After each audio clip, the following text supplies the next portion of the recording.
The soft hum of an electric clock filled the quiet air as Keanu Reeves eased his unassuming car into the vacant parking lot of Star, his newest venture. Nestled against the dazzling San Francisco skyline, the restaurant stood as a modern masterpiece, sleek and stylish. Yet tonight, the grandeur felt hollow. "Lights," he murmured, stepping through the glass doors. The motion sensors obeyed, casting light across the impeccable dining room. 63 tables stood perfectly aligned, each place setting immaculate and undeniably extravagant. For all its sophistication, though, something was missing. His phone vibrated, breaking the silence. Another review. Beautiful space. Mediocre service. Soulless, like dining in a high-end airport terminal. Keanu's shoulders slumped as he sank into one of the custom-made chairs. He had tackled monumental challenges throughout his career. Iconic roles that defined generations. Charitable work that touched countless lives. Yet this restaurant, intended to foster warmth and connection, felt like an overcalculated equation. "It's not about the profits," he muttered. "A star is supposed to stand for something more." Footsteps echoed behind him. Sarah Lee, his ever-reliable assistant, appeared carrying 2 steaming cups of coffee. Her expression was both concerned and familiar. "Couldn't sleep, huh?"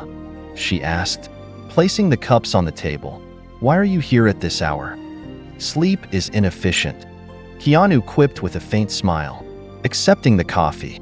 "It's this restaurant. Something's missing, and I can't figure it out. Data doesn't have the answer." Sarah settled into the chair beside him, balancing her tablet on her lap. She scrolled through the latest performance metrics, the glow from the screen casting faint shadows on her face. "The numbers are solid," she said matter-of-factly. "Profits are steady. Reviews are mostly positive. But maybe you're asking the wrong questions." She paused, looking up at him with an expression that was both firm and compassionate. "Restaurants aren't about metrics or spreadsheets. They're about people."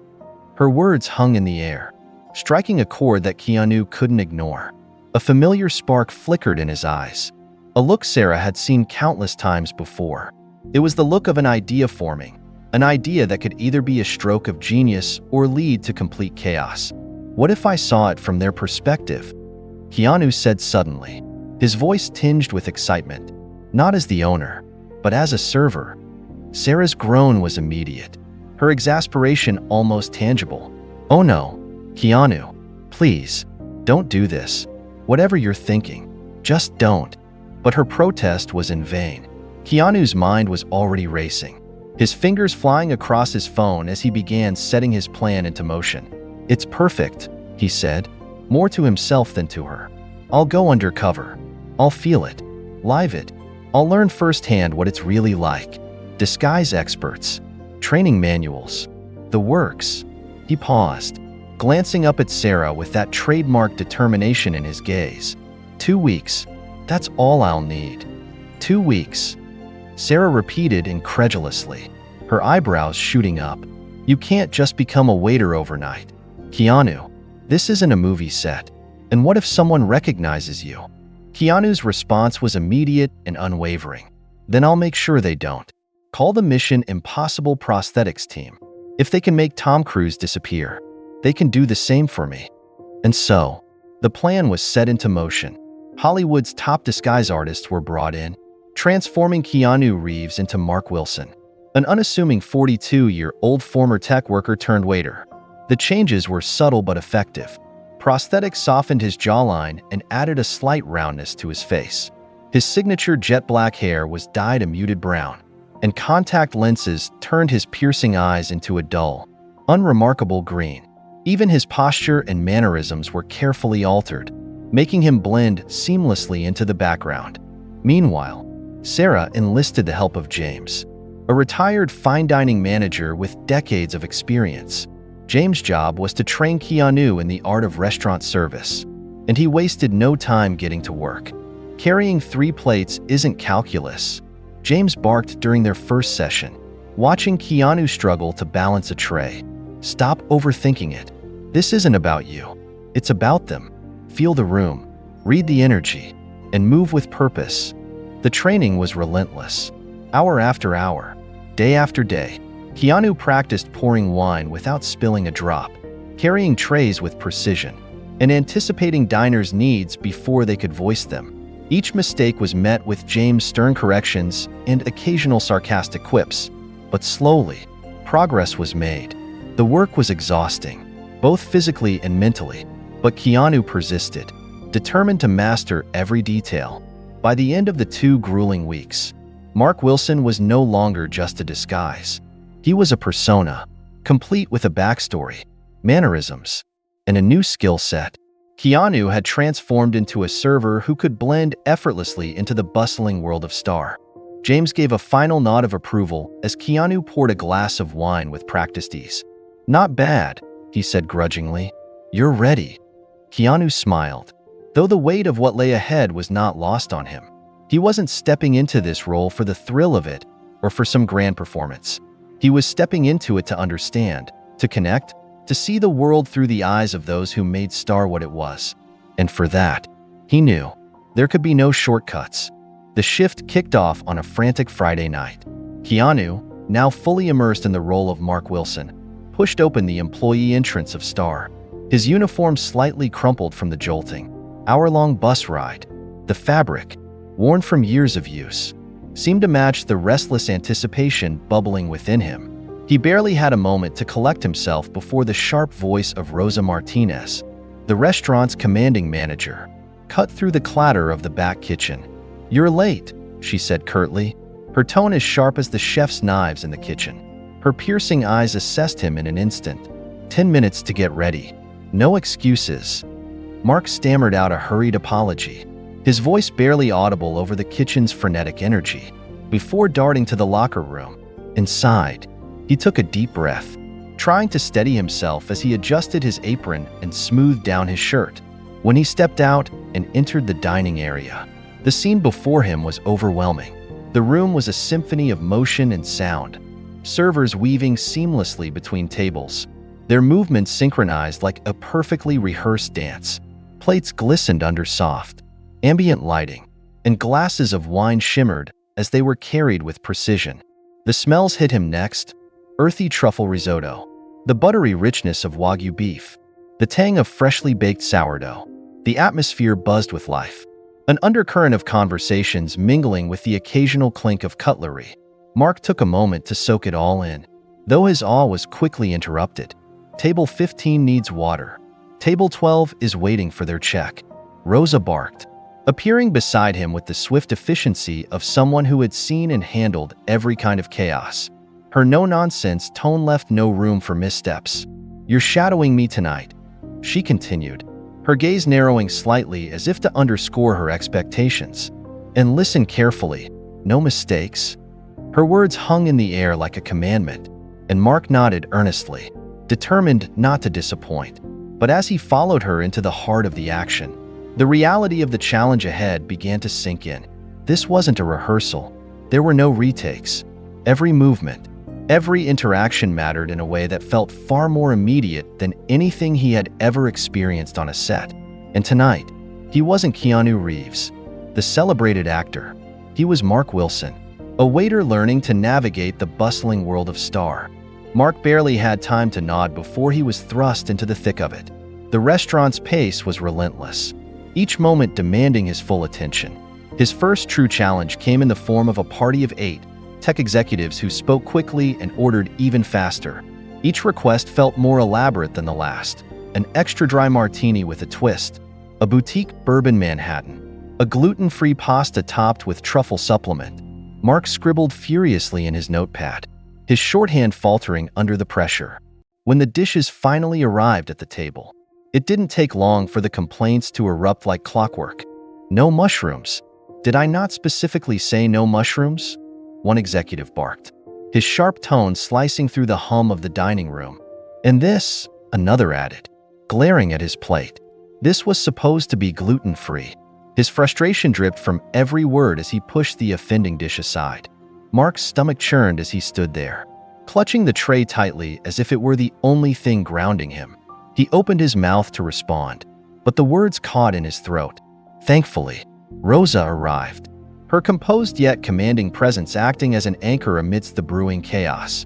"We'll fix this immediately," she assured them, her voice calm but firm, carrying just enough authority to defuse their irritation. Turning briefly to Mark, she shot him a look that needed no explanation. It was a look of expectation and instruction, one that lingered as she led him back to the kitchen. Behind the kitchen doors, where the clamor of pots and pans filled the air, Rosa pulled him aside. Her expression was firm but not unkind. "Slow down," she said, her tone quieter now but still resolute. "You've got to double-check everything. People are paying for perfection, and this isn't the kind of place where we can afford to let them down. Precision is everything." Mark nodded, his pride swallowing the sting of her words. He could feel the weight of her expectations pressing down on him. Yet, he also knew she was right. The stakes were higher than he'd anticipated. With every passing hour, the relentless pace of the restaurant began to take its toll. His feet throbbed, screaming with every step as he darted between tables. His back ached with the strain of carrying tray after tray, each one seeming heavier than the last. The kitchen's heat pressed down on him, beads of sweat forming under the prosthetics that had already begun to itch unbearably. But none of that compared to the emotional strain, the unrelenting pressure to meet the impossible expectations of both the guests and himself. The breaking point came suddenly, in the form of a simple mistake. Mark had been refilling a water glass at one of his tables, his hand trembling slightly from the fatigue. A few drops splashed over the rim, landing on the tailored suit of a guest. The man's reaction was immediate and explosive. "Are you kidding me?" the customer roared, shoving his chair back as if to distance himself from the spill. "Do you have any idea how much this suit costs?" His voice rose, drawing the attention of nearby tables. "This is what passes for service here?" Mark froze, his heart pounding in his chest.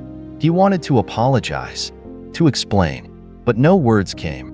All he could do was stand there, rooted to the spot, as the man's anger washed over him like a tidal wave. The humiliation was sharp, cutting deeper than any physical exhaustion ever could. Rosa appeared once again, her presence like a shield. "Sir, I sincerely apologize for the inconvenience," she said smoothly, her voice steady and professional. "We'll cover the cost of cleaning your suit. And of course, your meal tonight will be in the house." The man huffed, muttering under his breath as he settled back into his chair. Rosa turned to Mark, her expression unreadable. "Take 5, she said quietly. "Now." Mark didn't argue. He slipped into the break room, his steps heavy, and sank into a chair. The room was quiet, save for the hum of the fridge and the distant clatter of the kitchen. He let out a shaky breath, running his hands over his face. Everything about the night felt overwhelming, from the pace to the expectations to the raw, unfiltered emotions of the diners. It was a stark contrast to the controlled environments he was used to. As he sat there, his mind raced through the events of the night. He thought about the mistakes, the frustrations, and the moments where he felt like he was barely holding on. But then he also remembered Rosa's unwavering composure, the way she diffused tension with a few carefully chosen words. He thought of the other servers, their quiet resilience as they navigated the same challenges he faced. It was humbling in a way he hadn't anticipated. For all his preparation, for all his training, nothing could have truly prepared him for the reality of this job. It wasn't just about serving food or meeting expectations. It was about navigating the unpredictable, about showing up even when the odds felt stacked against you. And in that moment, Mark, or rather, Keanu, realized just how much he still had to learn. "Do you have any idea how much this suit costs?" the man bellowed, his voice cutting through the hum of the dining room. $3,000. And you can't even pour water properly? This is exactly why actors shouldn't play at running restaurants. Mark stood frozen, the man's words landing like heavy blows. He could feel the eyes of the room on him, each gaze amplifying his shame. There was nothing he could say, no clever retort, no justification. He simply absorbed the anger, letting it wash over him like a cold wave. Rosa intervened once again, stepping in with the grace of someone who had defused countless situations like this before. "Sir, I sincerely apologize for the inconvenience. We'll cover the cost of dry cleaning it. Of course, Your meal tonight is in the house." Her words were measured, her composure unshakable. The man huffed but sat back down, mollified for the moment. Rosa turned to Mark, her voice low but firm. "Take 5, she said, nodding toward the kitchen. "You need a moment." Mark retreated to the break room, sinking into a worn chair as he let out a shaky breath. His hands trembled slightly as he rubbed his face, the weight of the evening pressing down on him. For all his training, for all the preparation, nothing had truly prepared him for this. The raw, unfiltered emotions of the dining room, the pressure, the scrutiny, the impossible standards, felt like a mountain he wasn't sure he could climb. Patricia, one of the veteran servers, wandered into the break room and placed a cup of tea in front of him. "First meltdown?" she asked, her tone kind but knowing. Mark managed a weak smile. "That obvious?" "Huh." Patricia shrugged, taking a seat across from him. "We've all been there. People think this job is easy until they're in the thick of it. But here's the thing, it's not about the mistakes. It's about how you bounce back. The customers who matter will see that." Her words carried a quiet wisdom, a reminder that perfection wasn't the goal, resilience was. As Mark sipped the tea, he felt a small spark of determination reignite. He wasn't done yet. He'd chosen this path to understand, and he wasn't going to walk away until he did. Amid the chaos of the night, Mark finally found a moment to breathe. The break room, though small and cluttered, felt like a refuge.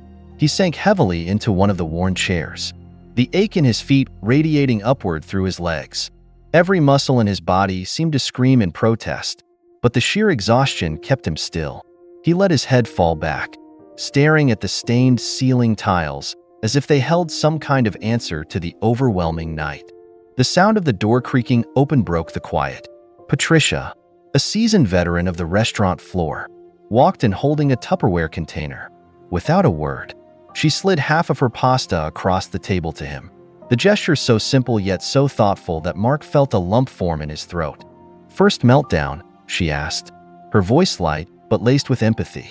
A wry smile tugged at the corners of her lips, her eyes warm with understanding. There was no judgment in her tone, only a knowing kindness that spoke volumes about her years in this demanding industry. Mark let out a faint laugh, though it sounded more like a sigh. "Is it that obvious?" he asked, his voice carrying a mix of fatigue and self-awareness. He reached for the fork she handed him, the sight of the pasta already making him realize how hungry he was. Patricia settled into the chair across from him, leaning back as if to take the weight off her own tired feet. "Sweetheart, we've all been there," she said, her tone equal parts maternal and amused. "Rich folks come in here thinking they're royalty, like the world owes them something. They'll pick on you for the smallest thing because, for some reason, it makes them feel bigger. It's not right, but that's just how it is." She paused, her gaze steady and thoughtful. "But you know what?" she continued, leaning forward slightly, her elbows resting on the table. "They're not the ones who matter. The ones who matter are the people who see you, really see you, as a person. Those are the ones who make this job worth it." Her words hit Mark like a wave, the truth of them sinking deep into his chest. For a moment, the weight of the night felt just a little lighter. He nodded slowly, his shoulders loosening as her perspective began to reshape his own. The aroma of the pasta drifted up as he took his first bite. It was nothing fancy, just a simple meal, but somehow it tasted better than anything he could remember.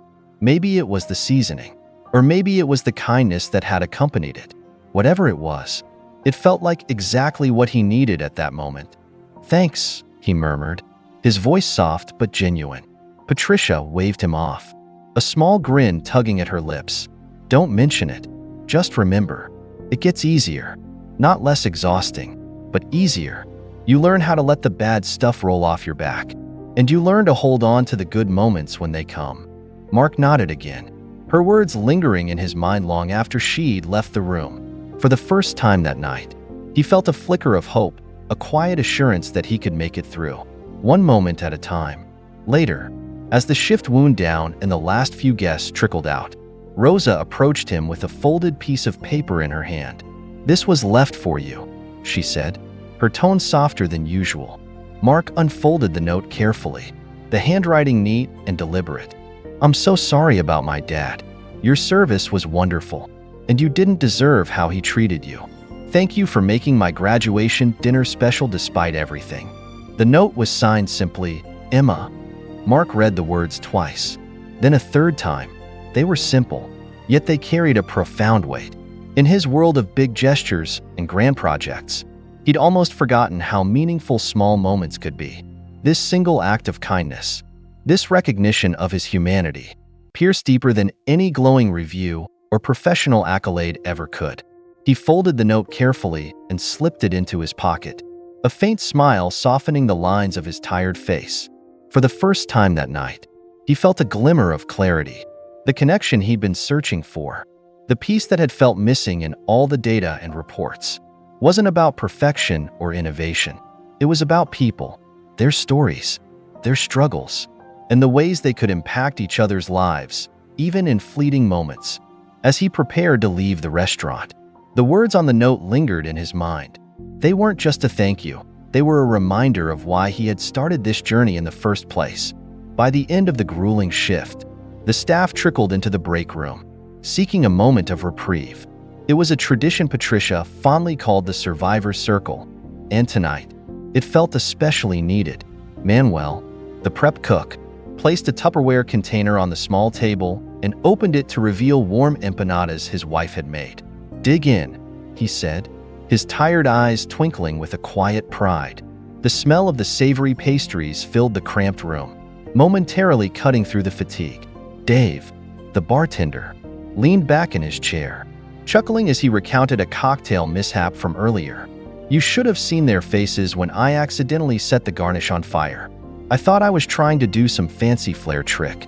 Honestly, they probably tipped me extra because of it."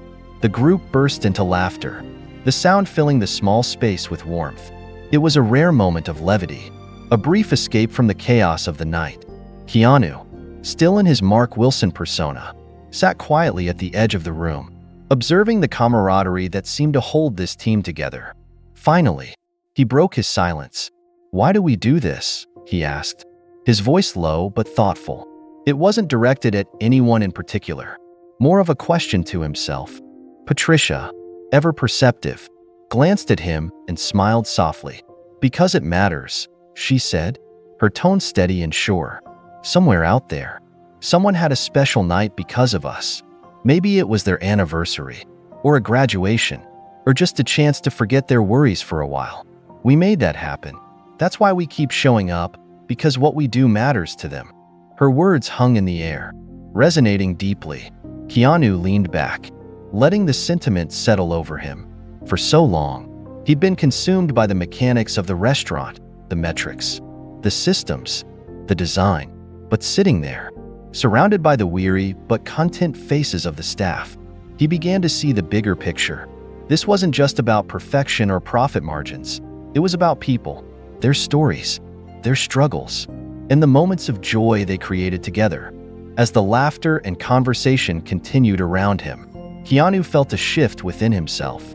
The night had been exhausting, humbling, and at times overwhelming, but in this moment, he realized it had also been profoundly meaningful. He wasn't just learning about the restaurant, he was learning about humanity, and that, he knew, was worth every blister and every mistake. The following morning, Keanu walked into his office, the weight of the previous night still fresh in his mind. Mark Wilson's persona was gone, but the lessons he had learned remained, etched deeply into his heart. As he stood behind his desk, staring out the window, fragments of conversations, complaints, and quiet moments of connection replayed in his head. Without hesitation, he picked up the phone and called for an emergency board meeting. When his team gathered in the conference room, they could sense a shift in him, a clarity and determination that radiated through every word he spoke. "We need to do better," Keanu began, his voice steady and resolute.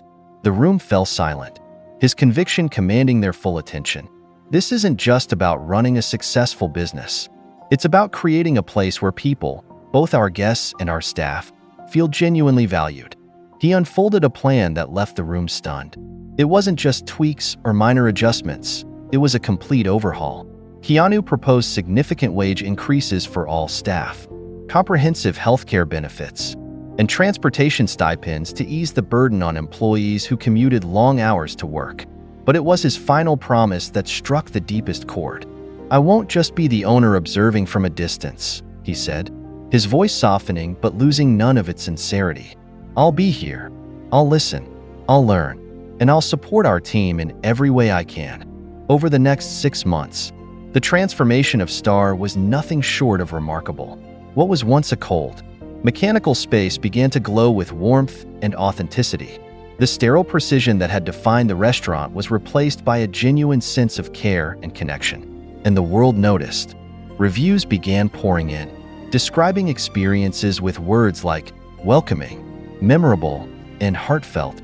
Customers no longer simply left satisfied, they left moved. Guests spoke of the kindness of the staff, the attention to detail, and the undeniable feeling that Star wasn't just a restaurant. It was a place where people mattered. Behind the scenes, the changes were even more profound. Staff retention soared as employees began to feel truly seen and appreciated. The sense of camaraderie and pride among the team became palpable. Rosa, ever the steadfast manager, often recounted the story of Mark Wilson to new hires. "There was this guy." She'd start with a knowing smile, her voice tinged with amusement and respect. "He came in for one shift, just one, worked harder than most of us do in a week. He wasn't afraid to make mistakes because he knew that's how you learn. And by the time he left, he'd seen the problems, not from a distance, but up close. And because of that, he made us better." For Keanu, the journey wasn't just about improving a restaurant. It was about understanding humanity on a deeper level.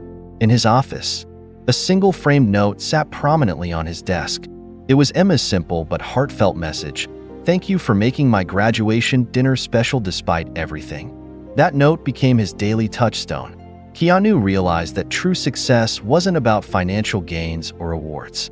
It was about the lives you impact, the connections you nurture, and the courage to walk in someone else's shoes, even if just for a moment. At Star, this belief had grown into the core of everything they did, a guiding principle that reshaped the restaurant into more than just a dining space. It became a place where people felt seen, valued, and connected. In his office, a single framed note sat on Keanu's desk. It wasn't elaborate or decorative, just a piece of service station paper with words written in neat handwriting. It was Emma's heartfelt message: "Thank you for making my graduation dinner special despite everything."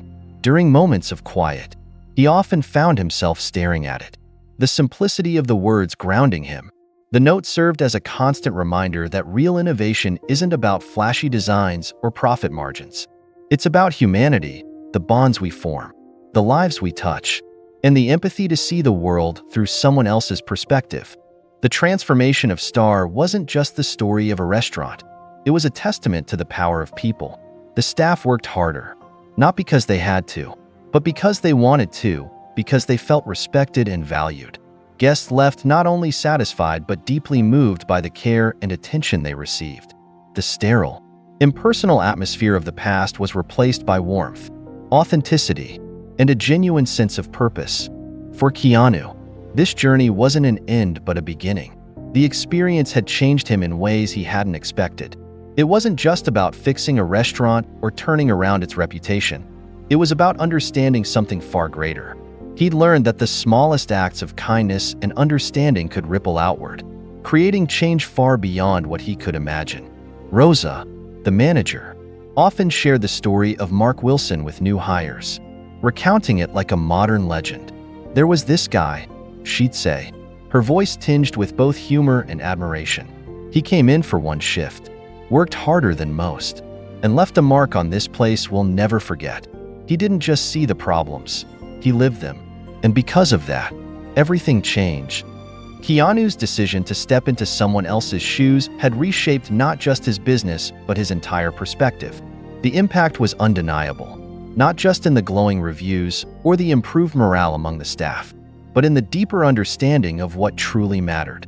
For him, it was proof that even the smallest gestures of empathy and effort could inspire something far greater than he had ever dreamed. And at Star, That belief was now etched into every plate served, every smile shared, and every connection made. The framed note wasn't the only reminder of the journey that had transformed Star. In the restaurant's entryway, a small plaque now hung on the wall, inscribed with the words, "Service begins with empathy, and excellence follows."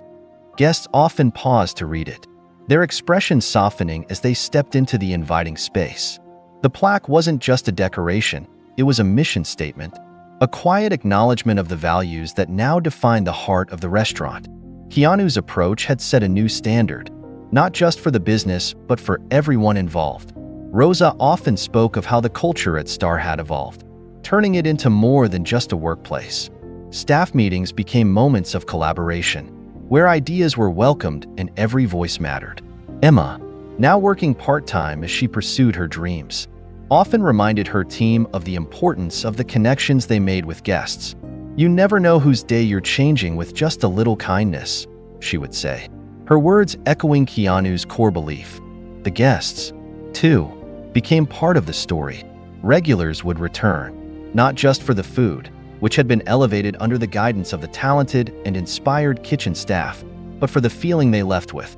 Families, couples, and individuals found Star to be a place where they felt seen and valued. One guest, an older woman named Margaret, became a frequent visitor after a staff member noticed her dining alone one evening and struck up a conversation. "It's not just a restaurant," she told Rosa one day. "It feels like coming home." For Keanu, the transformation of Star wasn't just about the restaurant's success, it was about what it represented. He often reflected on the unexpected turn his life had taken, a journey that began with stepping into Mark Wilson's shoes for a single shift. That one night had shown him the struggles, the overlooked details, and the human connections that made up the foundation of any great endeavor. And from that moment, he had committed himself to building something not just profitable but meaningful. The ripples of change extended beyond Star. Inspired by Keanu's story, other business owners began rethinking how they treated their employees and customers. Articles and interviews highlighted Star as a model of innovation through empathy. And soon the small restaurant became a symbol of what could happen when people were placed at the center of any endeavor. In his quiet office, Keanu would glance at Emma's note and smile, the words a source of encouragement and grounding. He knew the journey wasn't over. There were still challenges ahead, but he welcomed them, knowing that every step forward was a chance to deepen the impact he could make.